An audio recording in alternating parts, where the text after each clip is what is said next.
नमस्कार दोस्तों, सुनी सुनाई कहानी एच के जैन की जवानी में आपका हार्दिक स्वागत है। मित्रों, आज की जो कहानी है वह हमें श्रीमती राजमती जैन सन्मति ट्रेडर्स हटा के सौजन्य से प्राप्त हुई है। मित्रों, आप लोगों ने कपिल मुनि का नाम सुना होगा। कपिल मुनि के आश्रम में तमाम लोग अपनी समस्याएं लेकर आते थे और कपिल मुनि उनका उचित समाधान किया करते थे, लोगों की समस्याओं को दूर किया करते थे।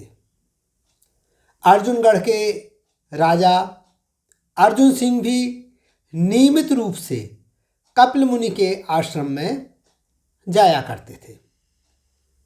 अर्जुन सिंह जी ने, जो राजा थे, उन्होंने एक चीज़ देखी कि एक सामान्य व्यक्ति जो है वो प्रतिदिन आता है और जो कपिल मुनि हैं वो उस पर बहुत ध्यान दिया करते हैं।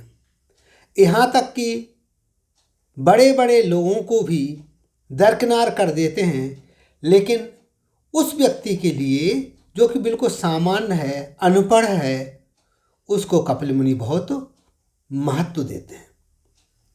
एक दिन राजा अर्जुन सिंह ने इस बात को कपिल मुनि के सामने रखा कि महाराज, मैंने देखा है कि आप एक सामान्य व्यक्ति के लिए बहुत महत्व देते हैं।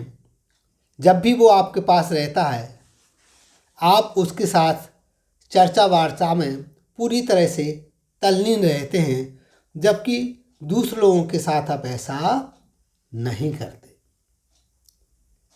कपिल मुनि बोले कि महाराज, आप ये बताइए, आपके सिर के ऊपर जो यह मुकुट है ये किस धातु का बना हुआ है? राजा ने कहा कि गुरुजी, यह सोने का बना हुआ है। कपिल मुनि कहते हैं, तो क्या यह मुकुट खदान से सीधे इसी रूप में तुम्हें प्राप्त हुआ था? राजा कहते हैं कि नहीं महाराज,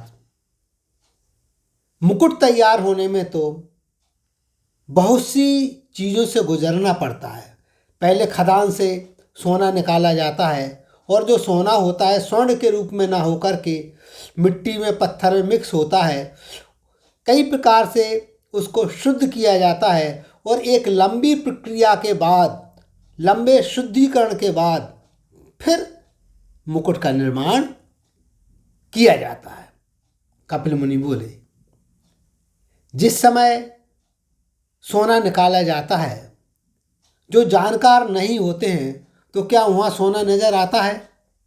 राजा बोले कि नहीं गुरुजी, ऐसा तो नहीं होता है। वहाँ तो केवल मिट्टी पत्थर ही समझ में आया करती है, लेकिन जो जानकार होते हैं वो कहते हैं कि इसमें सोने का अंश विद्यमान है, फिर उसका शुद्धिकरण करके ही उसमें से सोना निकाला जाता है। कपिल मुनि बोले कि हे राजन, उस खदान को शुरू करने से पहले वहाँ की जांच प्रक्रिया होती है। देखा जाता है, जो जानकार हैं वह समझते हैं, सोचते हैं कि हाँ, यहाँ पर सोना मिल सकता है, यहाँ पर सोने के कुछ कण विद्यमान हैं। उसी प्रकार यह जो व्यक्ति है, जिसको मैं समय दिया करता हूँ, जिससे चर्चा वार्ता किया करता हूँ, वह भी इसी सोने की खान के समान है। जिस प्रकार सोने की खान बाहर से गंदी नज़र आती है, उसमें सोना नज़र नहीं आता है, लेकिन फिर भी उसके अंदर सोना विद्यमान रहता है। उसी प्रकार यह व्यक्ति दिखने में साधारण है, लेकिन वास्तव में अंदर से सोने की खान है।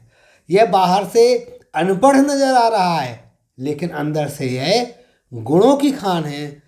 मैं इसके उन्हीं स्वर्ण रूपी गुणों को निखारने का प्रयास कर रहा हूँ। राजा की समझ में बात आ जाती है। वो मुनिवर के चरणों में प्रणाम करते हैं और कहते हैं कि गुरुदेव, आप धन्य हैं जो कि एक सामान्य व्यक्ति को गुणवान बना रहे हैं, आप मिट्टी से सोना बना रहे हैं। आपका आशीर्वाद इसी प्रकार हमारे राज्य के सभी व्यक्तियों पर बना रहे। मित्रों, ये जो कहानी है, यह कहानी हमें इस बात का संदेश देती है कि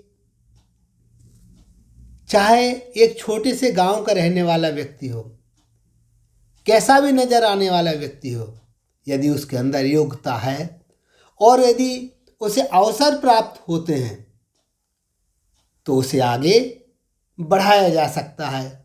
हम लोग भी बिना किसी भेदभाव के ऐसे लोगों को अवसर प्रदान करें, जिनके अंदर योग्यता है उन लोगों को आगे बढ़ने का मौका दें, और जब ऐसा होगा तो हमारा समाज और हमारा राष्ट्र एक सुदृढ़ अवस्था में प्राप्त होगा।